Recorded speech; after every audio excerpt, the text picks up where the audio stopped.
Hello, ladies. So today we are going to talk about the Friar. He is one of the pilgrims that we meet in Chaucer's Canterbury Tales.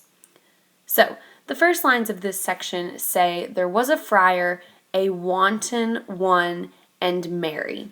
So we learn that this friar is wanton, which means uncontrollable or mischievous. And we also learn that he is merry.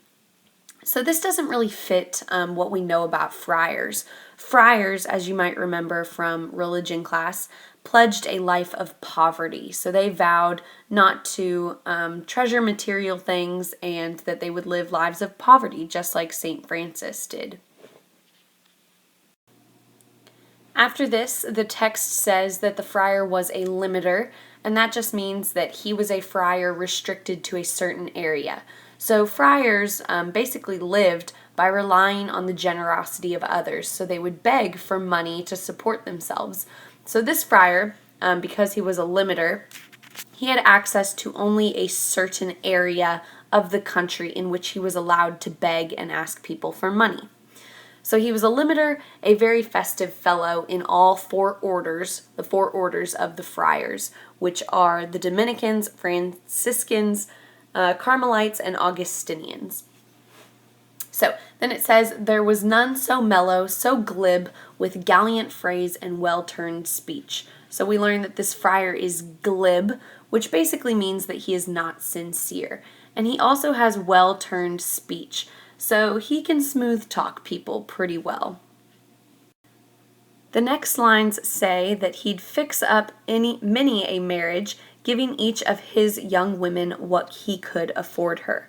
So this phrase, his young women, he's talking about fixing them up. And really, this is pretty subtle, but we get the feeling that this friar has done something with these young women that maybe he shouldn't have done. So he's fixing up these marriages and he's working with these young women in a way that isn't honorable and isn't in accordance with his position as a friar.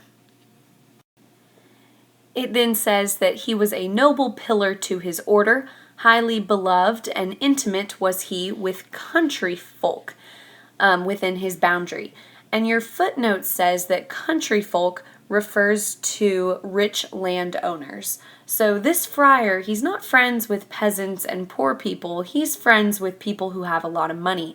And that makes sense because we get the feeling that this friar is after money and is after maybe not such good things, and maybe he doesn't have the best intentions. So he befriends the rich in order to take advantage of them. He's also friends with city dames of honor and possessions. So once again, that really just suggests that this friar only wants to befriend the wealthy and people that can help him. After this, if we scroll down a bit, the next lines say that he was qualified to hear confessions, or so he said, with more than priestly scope. He had special license from the Pope. So this friar claims that he is worthy of hearing people's confessions, hearing people confess their sins. That's what he says at least, but we don't really know if we should believe him. The text continues to say, "Sweetly he heard his penitents at shrift," so his penitents as they're giving confession. So he listens to people confess their sins, "with pleasant absolution for a gift." So he gives them absolution, and that means he absolves them from their sins, and he tells them that God has forgiven them, but only if they give him a gift of sorts. So this friar insists on being bought off, basically. The next lines say, he was an easy man in penance giving, where he could hope to make a decent living. It's a sure sign whenever gifts are given to a poor order that a man's well shriven. And the word well shriven, that means absolved of sins. So basically what the text is saying here is that whenever gifts are given to a poor order, so whenever gifts are given to a friar, a man is forgiven. That doesn't really make sense with what we know of Christianity. We know that you're absolved of your sins no matter what you do. There's nothing you can do to earn God's forgiveness. It's freely given. But here, the text says something a bit different, that in order to be well shriven or in order to be forgiven of your sins, these people had to give gifts to the poor order or to the friar. So this friar is really manipulating his position and manipulating these people into giving him gifts, and then in return he'll give them forgiveness. And the next lines say, and should he give enough, he knew in verity, the penitent repented in sincerity. So the word verity, that just means in truth. So should this person repenting their sins give enough, then the friar knew in truth that that person repenting their sins was sincere. So basically, in order to be sincere about repenting your sins, you had to give gifts to this friar. So again, we see that the friar is really manipulating his position for personal gain. Now, if we scroll down just a little bit, the last lines on this page say, for many a fellow is so hard of heart, he cannot weep for all his inward smart. So some people are kind of hard of heart. They don't show their emotions and they can't weep. So some people don't show their or don't ask for forgiveness by weeping. They're unable to do that. So the people that don't want to weep and beg for forgiveness and be, overly, dramatic in asking for forgiveness, those people, instead of weeping, and now we're going to go ahead and flip to the next page.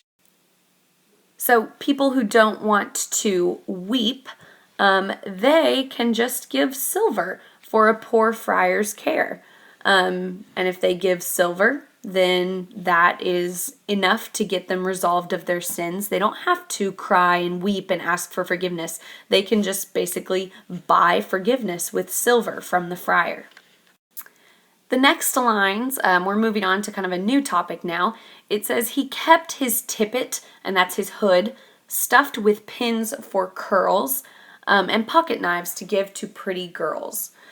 So, we see that again, the friar's not exactly behaving the way that he's supposed to. Friars are supposed to take a vow of chastity, but this friar is keeping little trinkets like pins for curls and pocket knives to give to all the pretty girls. So again, we see him abusing his position. So then the text says, and certainly his voice was gay and sturdy, for he sang well and played the hurdy-gurdy. At sing-songs, he was the champion of the hour. So this friar is loud with a very happy, excited, sturdy voice, and he sings a lot. He's the champion of the hour. So again, this doesn't really fit our image of the meek and humble friar that's begging and not valuing material possessions. Our friar is larger than life. He's loud. So that doesn't quite line up with what we think a friar should be. After that, it says that his neck was whiter than a lily flower. So there are two things I want to point out here. So first, if you have a white neck, that would mean that you don't go outside a lot and your neck isn't tan from the sun.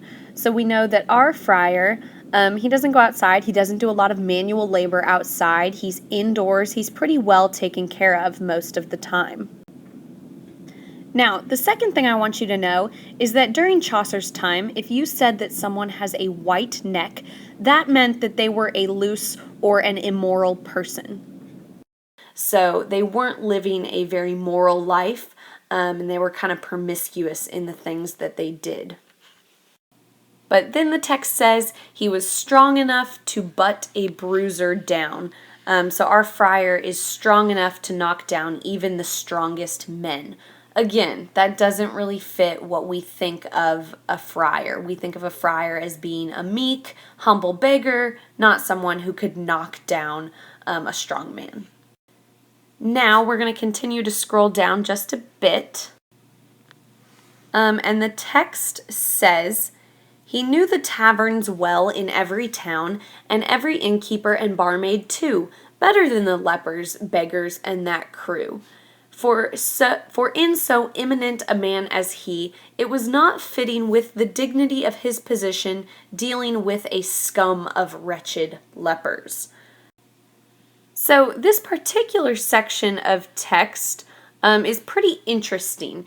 It says that our friar is fairly familiar with all of the innkeepers, the barmaid, all of those people, but he doesn't like to associate with the lepers or the beggars because he thinks that basically they're scum, and he is too dignified to hang out with people like that. Again, this definitely doesn't fit what we know about friars. Friars are supposed to take care of people like lepers and beggars, but our friar apparently is too good for that. He's above all of that, and he prefers instead to hang out with the wealthy and the rich. So the text continues to say, nothing good can come of dealings with the slum and gutter dwellers, but only with the rich and victual sellers. So our friar, he doesn't want to hang out with the slum and gutter dwellers, with all the poor people, basically. He only wants to hang out with the rich because this friar really values money and he's pretty selfish. So, of course, he doesn't want to hang out with the lepers. He only values the rich. So then the text says, anywhere a prophet might occur, courteous was he and lowly of service too.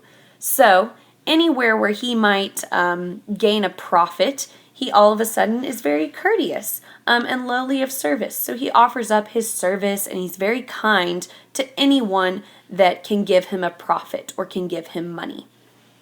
So let's go ahead and scroll down a bit more. So now we learn that our friar is pretty successful at what he does.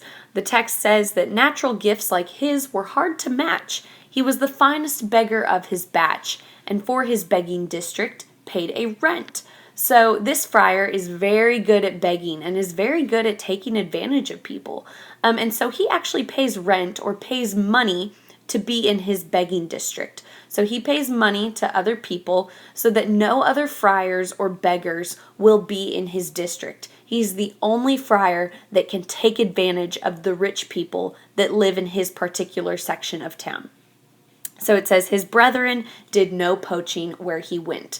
And poaching kind of means the same thing as hunting. So his fellow friars weren't allowed to beg or work with the people in his particular district. So again, we see how selfish this friar is. He wants to rule this district and take advantage of all the wealthy people living in this particular part of town.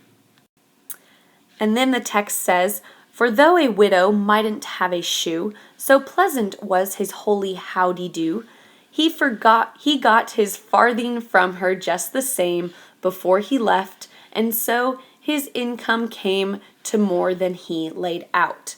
So, in this section we learn that he was so good at basically taking advantage of people that even when he came across a widow who didn't have anything but a shoe, so she was so poor, he was still able to take advantage of her. His howdy-do or his manners were so pleasant that he still got his farthing from her just the same. And a farthing, it's a piece of currency that doesn't exist anymore. It was actually 1/4 of a penny in England. So even though this widow didn't have anything but a shoe, she had nothing to her name, he was so pleasant and so good at taking advantage of people that he still got money from her just the same before he left her. And so because of that, he made so much money or income that he was able to make up the difference for the money that he laid out in order to have that land for himself. So we learned up here that he paid a rent for his begging district so that no other friars would be in his district, and he made so much income by taking advantage of people that he was able to make up the difference for that rent that he paid for his particular begging district. So let's go ahead and move the page down. It says, and how he romped, just like a puppy. He was ever prompt to arbitrate disputes on settling days, for a small fee, in many helpful ways, not then appearing as your cloistered scholar, with threadbare habit hardly worth $1, but much more like a doctor or a pope. So we learn that our friar, he is always there to settle disputes amongst people, but he does it, of course, for a small fee because he's very greedy, and so he's always trying to get money from people. So then it says, he didn't appear like your cloistered scholar. So the word cloister means basically shut in or separated. So a lot of scholars lived very secluded lives. But our friar did not appear that way. He wasn't secluded. And he didn't wear a threadbare habit hardly worth $1. Most friars did wear threadbare clothing. They weren't very flashy. But our friar isn't like that. He was much more like a doctor or a pope. So this particular friar is very flashy. He's not a shut-in. He's out with the people. And honestly, he's not acting like a friar at all. He's not really sticking to that vow of poverty that he took. And we see that in the next line, which says, of double worsted was the semi-cope. And your footnote says that a semi-cope is a cape, and it says it was double worsted. So that phrase right there, double worsted, even if you don't know what worsted means, it says double. And so really that means that his cape, the fabric on it, was doubled. So his cape was very extravagant. It was nice and thick, something that a friar shouldn't have been able to afford, but our friar has been taking advantage of people, so of course he can afford this really fancy double worsted cape. So the next few lines just describe the cape, and they say, upon his shoulders and the swelling fold about him like a bell about its mold, when it is casting rounded out of his dress. So we learned that that cape just swelled around him really like a bell. So it was very extravagant, something that a friar probably shouldn't have had. The next lines say that he lisped a little out of wantonness. And so we talked earlier about the word wanton, and it basically just means mischievous or uncontrollable. And so our friar, for some reason, decides to adopt a bit of a lisp. And in the next line, we learn why. It says that he adopted this lisp out of wantonness to make his English sweet upon his tongue. So he adopts this little lisp to his voice in order to make his words sound sweet and alluring. So he's very good at manipulating language in a way that allows him to swindle and take advantage of people. And the last few lines say, when he had played his harp or having sung, his eyes would twinkle in his head as bright as any star upon a frosty night. So again, we see in these lines that our friar is very good at making himself seem very appealing and also desirable to others. It says his eyes would twinkle in his head as bright as any star upon a frosty night. And we learned earlier that his English was very sweet upon his tongue. So we see that this friar can manipulate the way that he appears to others through his language and his appearance in order to make himself appealing so that ultimately he can take advantage of people. And then the final line says that this worthy's name was Hubert, it appeared. So we learned that our friar's name is Hubert. So that wraps up our discussion about the friar. Now that you've made it to the end of the video, you have one last assignment. Go ahead and hop onto Schoology and open up the Canterbury Tales folder, and you'll see a link called Friar Question. Open that up, and then you are going to answer the question, what does it mean to have a white neck? So once again, what does it mean to have a white neck? Go into Schoology, answer that question, and I'll know that you successfully completed this video. I hope you girls have a wonderful day, and I'll see you in class. Bye.